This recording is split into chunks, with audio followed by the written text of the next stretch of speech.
새로 오신 학생은 그 합본으로 줬어요. 거기에 들어있습니다.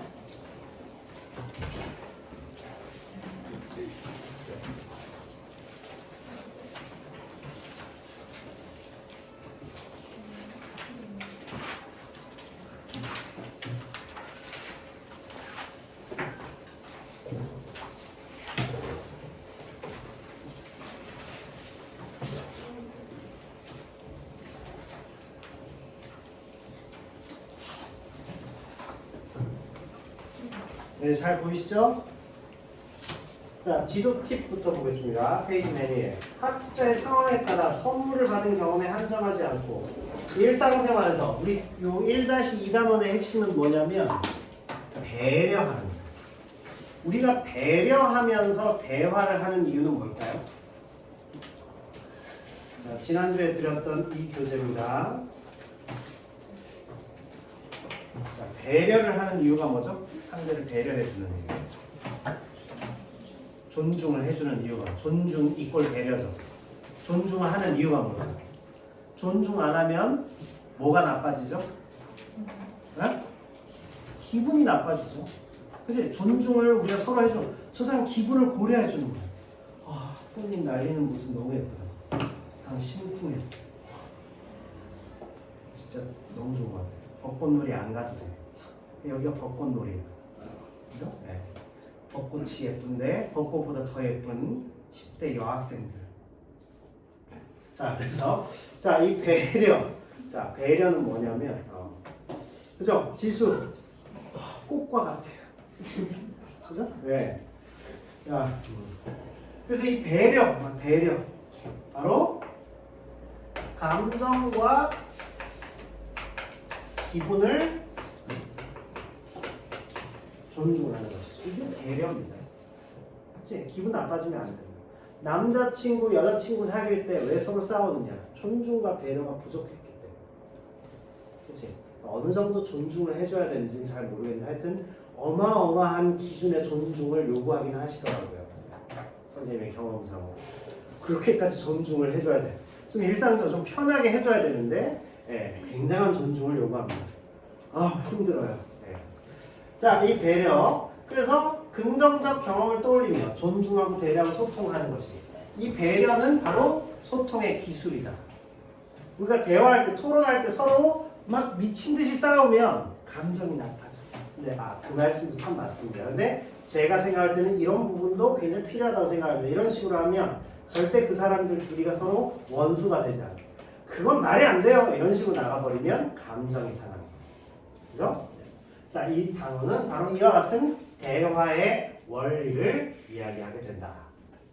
아시겠습니까? 자, 밑에 보겠습니다. 그러면 페이지 맨 아래 보시면 관련 성취 기준이 이제 중요하죠. 대화의 원리를 고려하여 대화하고 자신의 듣기 말하기 과정과 첫 번째는 듣기 말하기. 이걸 위해서 대화의 원리를 우리가 이해해야 되고 두 번째는 이게 첫 번째고 두 번째는 공동체의 담화 관습과 고도 물어보는 문제를 이번에 출제하는 그런 단원입니다. 자, 그 다음에 소통의 맥락과 매체 특성을 고려하여 다양한 목적의 매체 자료를 제작할 수도 있다. 이거는 나올지 안 나올지는 선생님이 잘 모르겠어요. 자, 그래서 대화의 원리 그리고 공동체 담화 관습 소통의 맥락과 매체의 특성 이 정도까지가 우리가 이번 단원에서 꼭 봐야 되는 내용이 되겠다. 이렇게 됩니다. 됐죠? 자, 그래서 대화의 원리는 기본적으로 공손성의 원리예요. 공손하게 얘기해요. 그죠? 그래서 우리가 이 거만한 사람 싫어하는 이유가 뭘까? 거만하면 날 무시하는 것 같아. 그러면 감정이 상하게 돼요. 아시겠죠? 감정이 상하면 어떻게 될까? 다시 안 보고 싶죠. 소통이 끊어진다. 감정을 다치게 하니까 다시는 대화하기 힘든 경험들을 해본 적이 있어요. 그럼 감정을 다치게 하는 의도가 아니었는데 나도 모르게 그냥 툭 말을 했는데 그게 감정을 다치게 했더라고. 알고 봤더니. 그런 것까지 어떻게 다 고려를 해야 되는지 잘 모르겠는데 하여튼 감정을 다쳤다 하니까 뭐 어떻게 하겠어.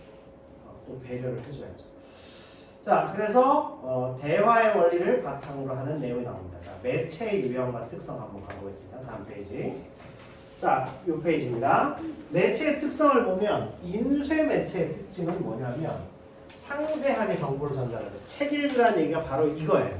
깊이 있는 내용을 상세하게 쫙 설명해요. 그렇죠? 그래서 어렸을 때 책을 많이 읽은 사람일수록 방금 비문학 지문, 문학 지문 같은 게 그 다음에 이야기가 어떻게 흘러갈 것인가 구조를 알고 있기 때문에 책을 읽으라 하는 얘기죠.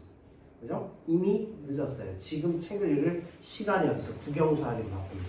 그치? 그러면 지금은 뭘 해야 될까요? 국어 공부를 하시면 돼요. 수능 지문 열심히 읽으시면 됩니다. 충분해요. 아직 시간이. 우리에게는 아직 2년 반 이상의 시간이 남았어요. 쉽게 해결 안 됩니다. 왜냐면 여러분이 살아온 모든 생활 습관, 그 다음에 그 성격, 거기에다가 학습 패턴이 다 반영되어 있는 과목이 국어예요. 수학, 영어하고 달라요. 영어 지문 우리가 읽어봤죠. 지금 국어 지문하고는 비교할 수 없는 난이도죠. 그죠? 영어 같은 건 쉽잖아. 뭐 저기 작년에 배화여고 그 영어 지문 보니까 할아버지 정원에서 뭐 식물 가꾸기를 했는데 이걸 그 거라지 세일 그 사람들한테 나눔 장터 열어가지고 그거 하려면 뭐가 필요한데 거기에서 크라우드 펀딩을 해가지고 뭐 이런 거 나오잖아요. 국어 지문은 반퍼슨과 화이트야 기본이. 마이오신 필라멘트가 나옵니다. 그쵸? 그러니까 훨씬 다르다고. 출발점 자체가 달라요.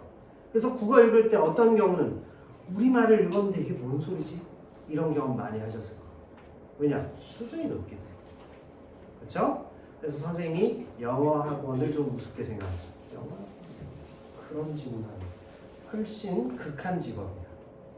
책을 거의 한 권도 읽지 않은 많이 읽었을까요? 네. 책을 읽는 시대가 아니기 때문이죠. 선생님 같은 경우는 어렸을 때 7살에 100권짜리 그 세계 명작 고학년들이 읽는 거 7살에 사줬어요. 한 200~300페이지 되는 거. 완역판은 아니고 편역 정도 되는 그거가 100권짜리에다가 위인전 100권 200권을 한 질이라고 해서 두 질을 사주셨어요. 그래서 한 권당 한 100번씩 읽었어요. 초등학교 때. 그때 뭐 할 게 없잖아. 인터넷이 있어. 게임이 있어. 아무것도 없죠. TV도 아침 10시 이후에는 오후 6시까지 꺼집니다. 할 게 전혀 없기 때문에 학교 갔다 오면 하루 종일 책 읽는 거예요. 근데 그 이야기들이 막 살아있는 것이죠. 스토리텔링이다. 아시겠어요? 국어의 핵심은 뭐다? 스토리텔링입니다. 그 다음에 뭐가 전개될지 예측을 하면서 읽을 수 있어요. 근데 어떤 내용을 읽다가 이게 어려우니까 빠져드는 거야. 어렵다 생각하지 말고 정보로 쭉 전체 조금만 참고 구조를 읽어나가는 독해가 필요합니다. 자, 여기도 마찬가지죠. 매체 그러면 각 매체의 특징이 뭔지를 딱 보는 거야. 인쇄 매체는 상세해요. 게다가 기록이 되어 있으니까 계속 반복할 수 있죠. 그래서 사람들이 책을 쓴 거예요. 공자의 시대, 지금으로부터 3000년, 3500년 전 이런 시대에도 책이 있었죠. 책을 한자로 어떻게 쓰는지 아세요? 책이 한문입니다.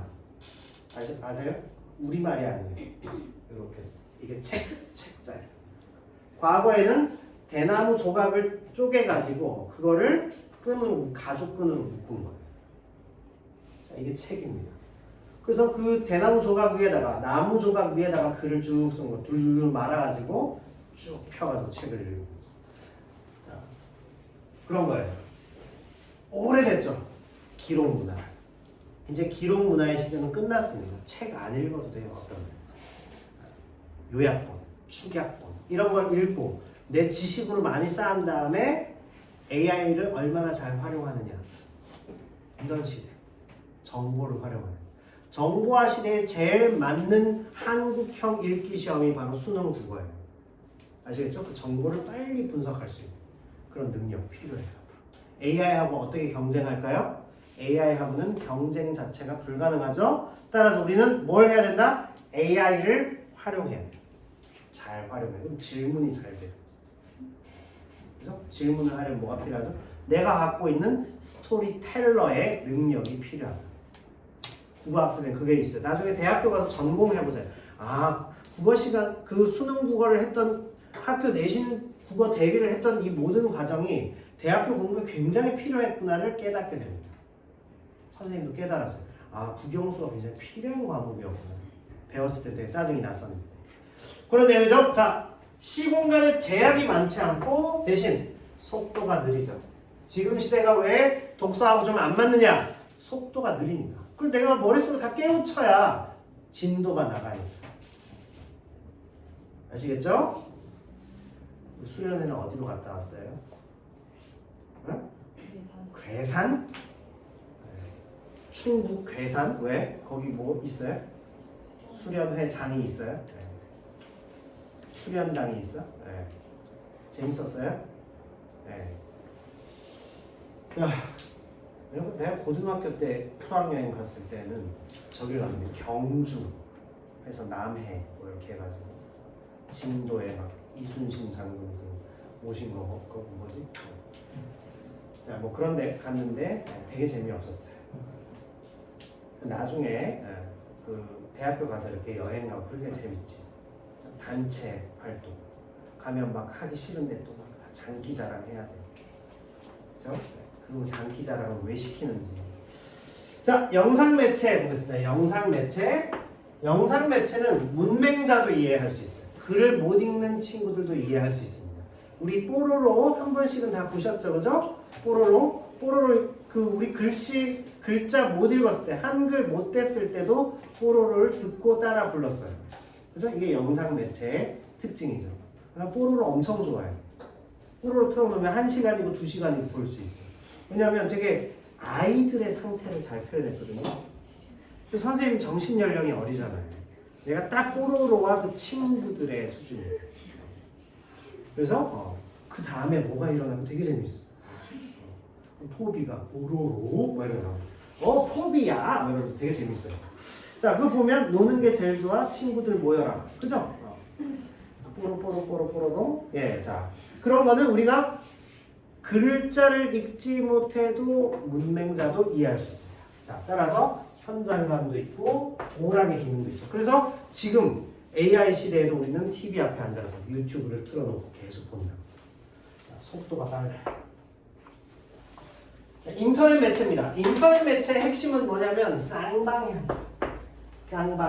즉 대중이 정보를 생산할 수 있죠. 그래서 과거에는 학원 이러면 광고할 때 막 전단 광고하고 뭐 이렇게 갖고 막 찌라시 이렇게 나눠주고 이랬대요. 지금 아직도 그런 거 하시는 분들이 있는데 선생님은 절대 이미 15년 전, 20년 전에 끝났어요. 그거. 블로그에도 다 올리는 거예요. 그렇죠? 블로그에 올리고 그러면 찾아보고 네이버 보고 다 찾아오고 이런 거예요. 네이버 블로그에다가 뭔가 쓰고 이렇게 하죠. 그러니까 정보를 생산할 수 있어. 30년 전만 해도 대중들은 정보를 일방적으로 제공만 받았어요. 그러니까 그 시대에는 뭔가 판사, 검사, 의사, 그리고 어디 교수님 이런 사람들이 권위가 있었죠. 지금은 무슨 권위가 있어 그런 사람이. 오히려 더 문제예요. 왜? 내가 이런 권위가 있어 하고 폼을 잡기 때문에. 그렇죠? 대중들이 훨씬 똑똑한 시대가 온 겁니다. 집단 지성이 사회를 만들어 나가는 시대가 왔죠. 우리 개개인이 그래서 중요한 거예요. 아시겠죠? 판검사 앞으로 대통령 뽑으면 안 돼요. 큰일 납니다. 계엄이 일어날 수 있어요. 자, 그래서 보겠습니다. 네. 자, 자료를 첨부 가능하죠. 자료 첨부가 가능해요. 특히 유튜브에서 뭐 영상 같은 거 따갖고 와가지고 한번 들어봐라. 내가 클래식 음악을 선생님 정말 좋아하거든요. 클래식 음악이 완전 매니아예요. 집에 음반이 한 3,500장 정도 있어요. 3,500장은 사실 뭐 명함도 못 내밀어. 10,000장, 20,000장 이런 거예요. 그런데 전문가도 아닌 사람이 바흐, 하이든, 모차르트부터 해가지고 1950년대 클래식 작곡가들의 음악을 전부 도장 깨기 하듯이 한 20년 이상 계속 들었거든요. 공부하듯이. 자, 그러면 그런 음악을 소개해준다 할 때 이거 되게 좋아요라는 글밖에 못 쓰는데 한번 실제로 들어봐. 이거 유튜브에 딱 따갖고 와가지고 딱 들려주니까 이거 너무 좋아요. 이런 게 가능합니다. 자, 그리고 인터넷 매체 주소, 링크를 걸어줄 수 있다. 그런 얘기가 됩니다. 됐죠? 그래서 인쇄 매체, 영상 매체, 인터넷 매체의 특징 한 문제 물어볼 수 있습니다. 됐을까요? 자, 다음 페이지 가보겠습니다. 활동 사례를 한번 볼게요. 여행지 홍보하는 글을 쓰기 전에 자신의 여행 경험을 바탕으로 추천하고 싶은 여행지 하나씩을 얘기해보자. 이렇게 얘기했죠. 친구. 그럼 난 이 부분이 좋아. 여기가 되게 좋다는데. 이번에 충북 괴산에 수련회 갔다 왔는데 거긴 절대 가지 마. 뭐 이런 얘기를 할 수 있잖아요. 근데 얘가 뭐라 했냐면 난 여행만 가면 배탈이 나더라. 그래서 꼭 숙소에 화장실 깨끗한지 확인해. 자, 이건 뭘까요? 주제와 관련 없습니다. 그러면 이 친구가 지금 땀을 흘리고 있죠. 그죠? 왜 그럴까요? 당황했고 기분이 상했다. 내가 지금 얘기했는데 내 말 무시한 거야. 내 말 무시해! 이러면 무시해서 그런 말을 하는 건 꼭 아닌데 무시당한 것 같은 기분이 상하면 문제가 된다. 인간은 어떤 존재죠? 바로 감정의 동물입니다. 그렇죠? 남성이 감정의 동물로서 한 20 정도가 된다면 여성은 감정의 동물로서 한 2만 정도 되는 것 같아요. 선생님은 한 520 정도 돼요. 감정이 좀 예민한 사람. 자, 그래도 여성만큼 예민하지는 않은 것 같은데, 자, 그러니까 배려를 해줘야 된다. 자, 이렇게 됩니다. 그래서 왼편에 지도 팁을 한번 보시면 협력의 원리와 관계요. 대화는 서로 존중하면서 협력적으로 이루어져야 된다. 이게 여기 포인트예요. 아시겠어요? 협력적인 거. 즉 의사소통을 할 때는 이와 같이 협력을 잘 해줘야 돼요. 즉 관련성의 경륜이라는 거. 왜 괴롭혀? 관련성의 경륜. 혹시 괴롭히면 신고하세요? 네. 근데 알고 봤더니 반전 나갔는데 얘가 괴롭히는. 네. 자, 그래서 위에 보시면 대화는 협력의 원리, 공손성의 원리, 체면 유지의 원리 세 가지가 있습니다. 자, 다음 페이지 볼게요. 협력. 협력을 하려면 어떻게 해야 되느냐? 자, 거기 그림이 참 잘 그려져 있죠. 자, 일단 대화의 맥락이 있습니다. 자, 대화의 맥락은 뭐냐면 화자와 청자와 그 다음에 주제. 대화의 목적, 즉 주제. 대화의 내용, 주제와 화자와 청자 이것을 담화의 맥락이라고. 담화 맥락은 반드시 이게 있어요. 대화의 주제, 목적, 그리고 화자와 청자. 그러면 여기에서 이 대화가 원활하게 이루어지려면 협력적으로 대화를 해야 된다. 협력의 원리는 구체적으로 밑에 있는 그림과 같습니다. 자, 밑에 있는 그림 보면 자, 이거 다 쓰셨죠? 넘어갑니다. 담화 맥락은 화자, 청자, 주제예요. 대화의 주제가 없이 이루어지는 담화, 대화가 아니죠. 대화의 주제가 꼭 있어야 돼요. 자, 양의 경륜입니다. 예를 들어서 대화의 목적에 필요한 만큼만 정보를 제공해요. 그죠? 선생님 나영이한테 나영이 올해 몇 살? 했을 때 저는 17이에요. 근데 제 동생이 13살짜리가 있고요. 우리 엄마는 47세예요. 아빠는 53세예요. 아마 저를 좀 늦게 낳으신 것 같아요. 결혼이 늦었나 봐요. 이렇게 하면 TMI가 되는 거죠. 그죠? 네. 예를 들어서 그렇다. 나영이네 집하고는 전혀 관계가 없습니다. 네. 선생님 같은 경우는 아버지가 24살, 엄마가 22살 때 나왔어요. 네. 엄청 일찍 낳은 거죠. 애들끼리 결혼해갖고 애를 낳았어요. 그래서 한 4, 50년 전에는 다 그랬어요. 꽤 일찍 했는데 요즘은 40세 다 돼갖고 결혼을 하죠. 선생님 지인은 최근에 46세인데 아이를 낳았어요. 최근에 돌잔치했어. 그러면 어떻게 되는 거예요? 죽을 때까지 애 키우다가 자, 네. 너무해요. 자, 양의 경륜입니다. 양의 경륜. 자, 질의 경륜입니다. 진실을 말해야 되죠. 자, 그래서 양의 경륜은 필요한 만큼만 얘기해라. 질의 경륜은 진실을 말해야 된다. 선생님이 오늘 만약에 A라는 친구가 있는데 안 오고 있어. 그래서 너 어디니? 했더니 거의 다 왔어요. 했는데 집에서 이제 신발 신고 있으면서 거의 다 왔어요. 이렇게 얘기하면 어떻게 돼요? 그러면 진리 경륜을 어기게. 거짓말하면 안 된다. 우리가 왜 거짓말을 싫어할까? 속은 거니까. 날 무시한다. 감정을 상하게 하고 그리고 거짓말이 세상에서 제일 나쁜 일 중에 하나예요. 그건 아주 안 좋은 거. 딱 진실을 눈 딱 감고 내가 손해 보더라도 진실을 얘기하면 언젠가는 그게 좋은 것으로 나에게 돌아오게 돼요. 지금 당장에 너무 집착을 안 해야 돼요. 그래서 공부도 꾸준히 해야 돼요. 아시겠죠? 그리고 그때 복습을 해야 돼요. 나중에 놔두면 국영수과사 이만큼 쌓여 있을 거예요. 지금 하나씩 다 해결해야 돼요. 오늘 요거 끝나면 여기에 관련된 그 문제는 다 풀어버리셔야 돼요. 오늘 중으로 혹은 주말 중으로. 적어도 월화에 학교에서 야자할 때는 해결해버려야 돼요. 그래야 그 이후에 또 문제가 나가기 때문에. 아시겠죠? 자, 그 다음에 세 번째입니다. 관련성이죠.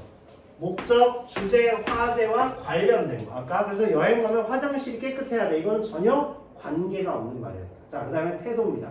모호하거나 중의적인 표현을 피하고 명료하게 말해야 돼요.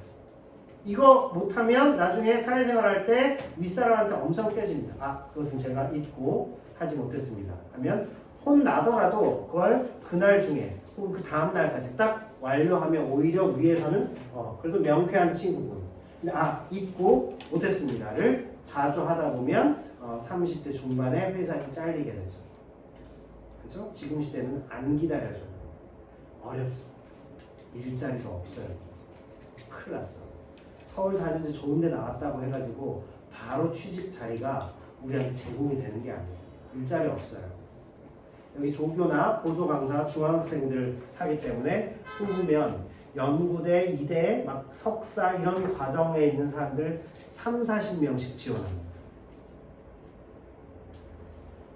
그거 힘들어지고 여러분이 지금 나가야 되는 사회는 힘들어요. 근데 하물며 배화 여자 고등학교에서 나오는 이 내신 문제를 가지고 우리가 헤맨다 하면 큰일 나는 일이죠.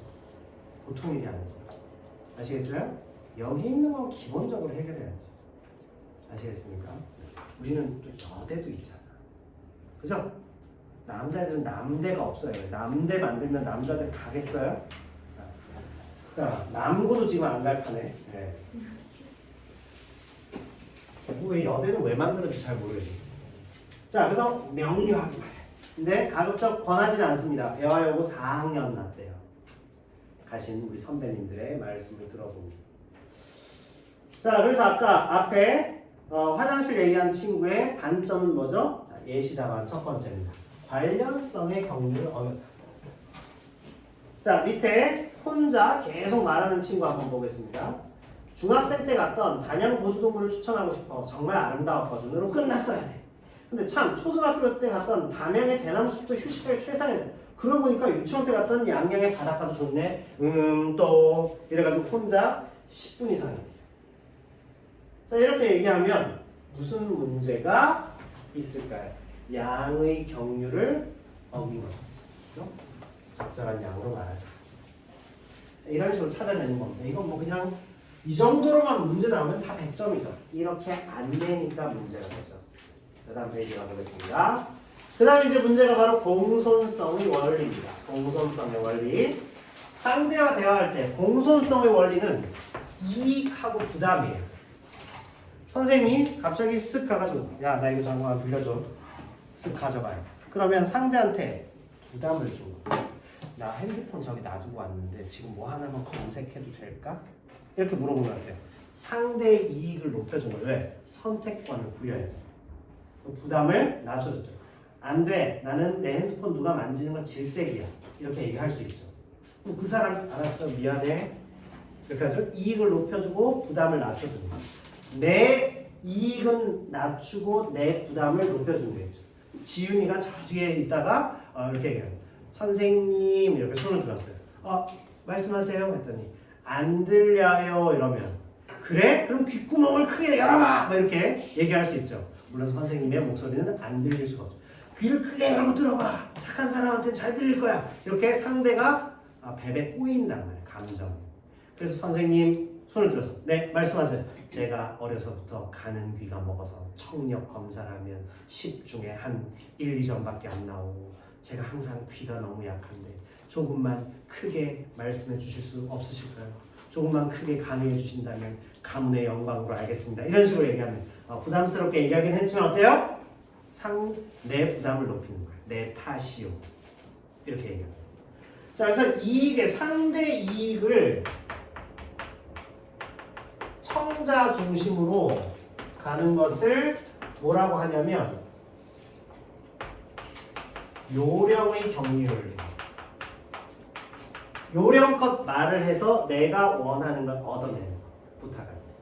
자, 부담 위주로 가면 어때요? 화자 중심이죠. 그죠? 자, 이것은 관용의 경륜이에요. 내가 뭔가 최대한 불쌍해 보여요. 상대로부터 관용을 이끌어내는 거예요. 선생님 이렇게 설명드리고 관용의 경륜, 관용. 그래서 상대 그렇구나. 너 참 되게 불쌍하구나. 엄마는 잘 계시니? 뭐 이런 거 있죠, 그죠? 네. 그래서 이 관용의 경륜은 화자 자신의 부담을 높이는 거죠. 자기 부담을 높이는 겁니다. 내 탓이요. 그래서 관용의 경륜을 다른 말로 내 탓이요, 내가 문제요 이거예요. 아시겠죠? 자, 이거는 상대의 이익을 줄여주는 거예요. 아니, 높여주는 거죠. 그리고 부담은 낮춰주는 거예요. 갑자기 야 이거 내일까지 해줘 이렇게 하면 부담을 높여.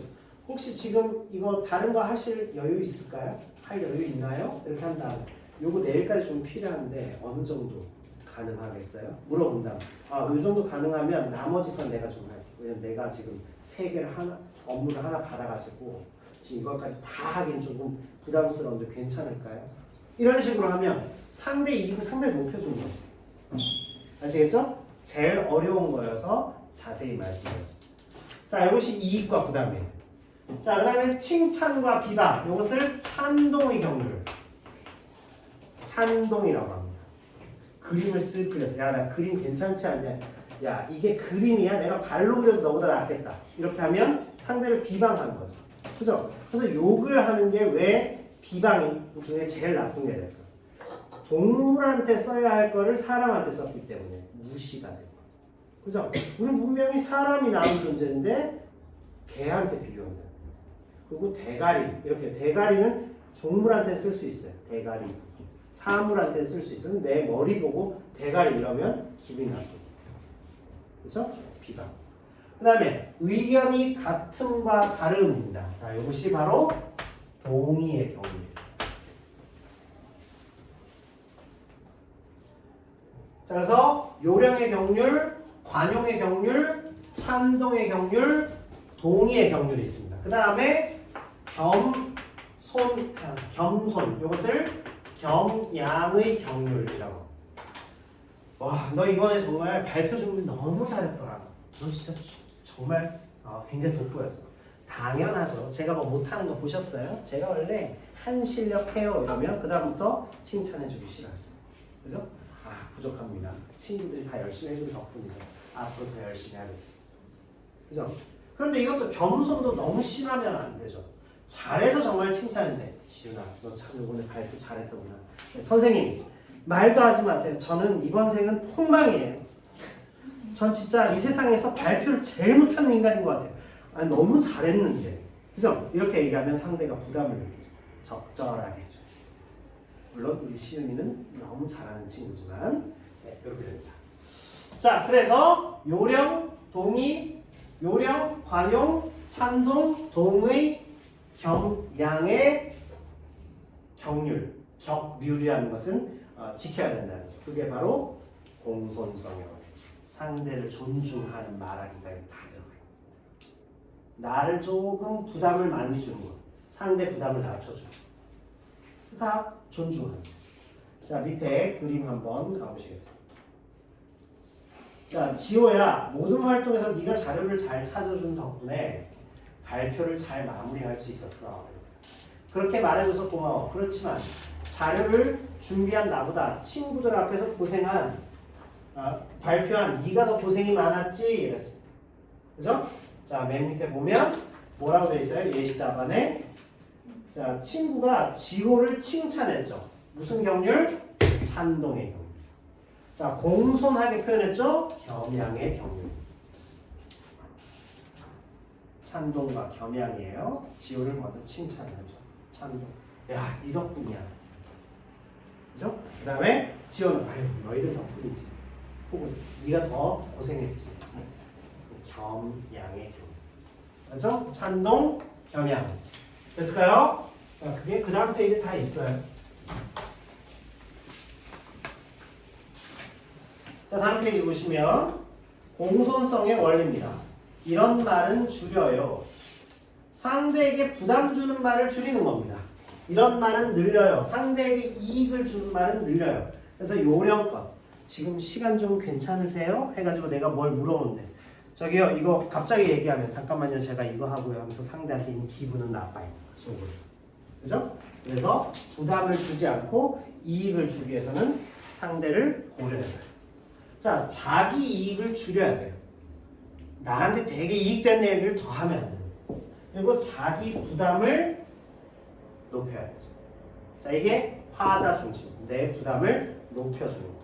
자, 이게 요령과 관용입니다. 아까 얘기했죠? 자, 그 다음에 상대 비방을 줄여야 돼요. 친구한테 욕을 한다든지 친구를 막 깎아내린다든지 이런 말 하면 안 좋죠. 드라마에서도 그런 캐릭터는 악녀, 악인이잖아요. 그죠? 자, 그 다음에 상대를 칭찬하는 말을 더 많이 해줘야 돼요.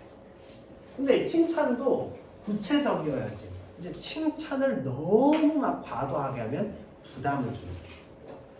자, 그 다음에 스스로 칭찬하는 말은 안 되고 겸손을 표현해야 되고 의견이 다름을 드러내는 거야. 야, 우리 오늘 피자 먹을까? 야, 피자는 무슨 피자야?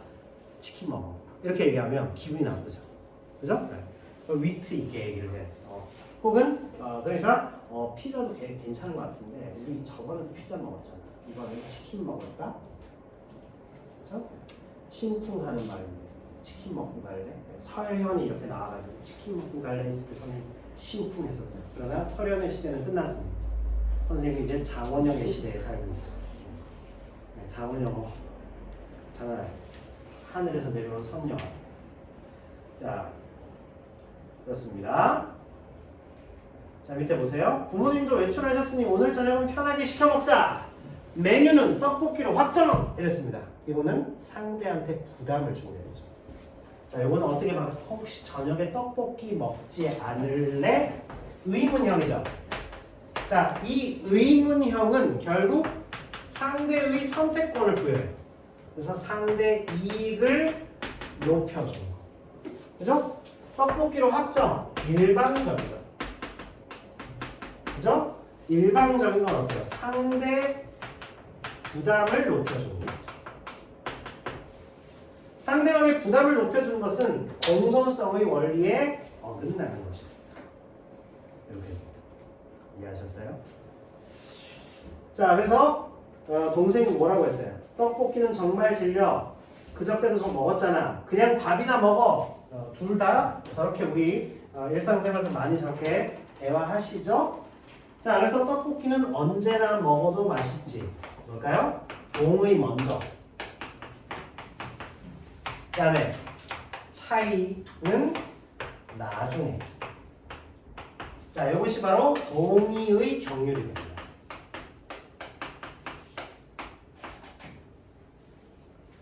아시겠죠?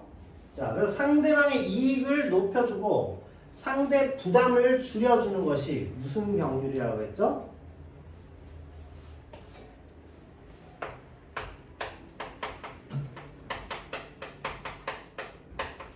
요령의 경륜. 요령껏 얘기해줘. 센스 있게 얘기를 해줘야 돼. 우리가 센스가 있으면 절에 가서도 고기를 얻어먹을 수 있다. 그죠? 새우젓을 얻어먹을 수 있다. 이게 속담인데 고기도 얻어먹을 수 있는. 그렇죠? 센스가 없는 사람은 고깃집에 가서도 고기를 못 먹게 되는 일이 벌어집니다. 자, 그래서 인생은 센스래. 감각이 있어야 돼. 눈치가 빨라야 돼.